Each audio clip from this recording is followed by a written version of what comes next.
Every morning the old man woke up early. First, he'd brew some tea, then open the window and listen to the birds singing. He loved this part of his day, the quiet hum of life beginning, the sun painting the sky with colors, the birds filling the air with their music. It was his moment, his link to the world outside his little cottage. But this morning was different. As the old man shuffled to the window, a small, furry body beat him there.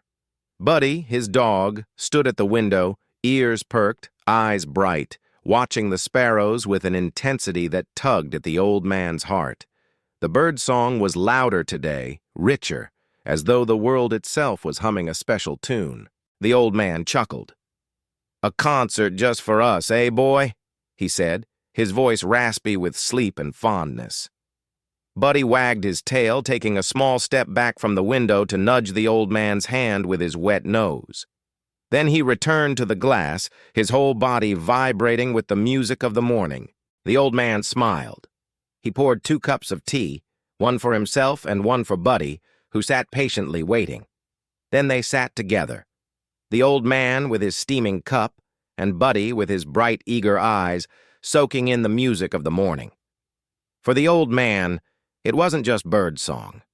It was a reminder that life still held beauty, that every day held a new melody if you knew where to listen. And for Buddy, it was a game, a joyful, beautiful game that only the two of them seemed to know the rules to.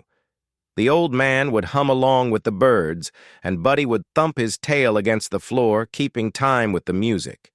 Sometimes the old man would dance, moving slowly at first, then with increasing fervor as the tune built.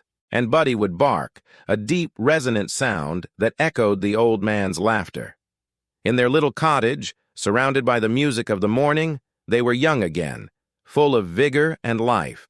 The old man twirled, his gray hair flying, his eyes shining with mirth. Buddy leaped and barked, his tongue lolling out in a happy grin. They were 2 souls, one old, one young, connected by an invisible thread of love and loyalty, making music together.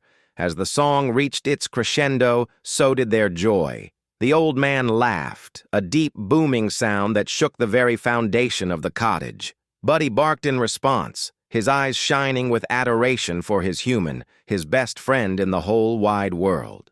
When the music faded and the sun climbed higher in the sky, the old man slumped into a chair, his eyes closed, a smile on his wrinkled face. Buddy curled up at his feet, his head resting on the old man's worn slippers. The memory of the song still resonated in their hearts, a reminder of the shared joy they had experienced together. Outside, the birds continued their symphony, but now it was just background noise. Buddy and the old man didn't need the music to remind them of their bond. They had shared something profound, a moment of pure, unadulterated joy that transcended the boundaries of species, age, and even time itself. The old man stroked Buddy's head, his fingers moving slowly, savoring the feel of the dog's soft fur beneath his touch. He looked up at the sky, his eyes filled with gratitude. Every day began with a song, he thought, but loyalty made the tune unforgettable. And as he drifted into the day, he knew that this melody, this moment of perfect happiness, would echo in his heart until he saw Buddy again in the sweet hereafter.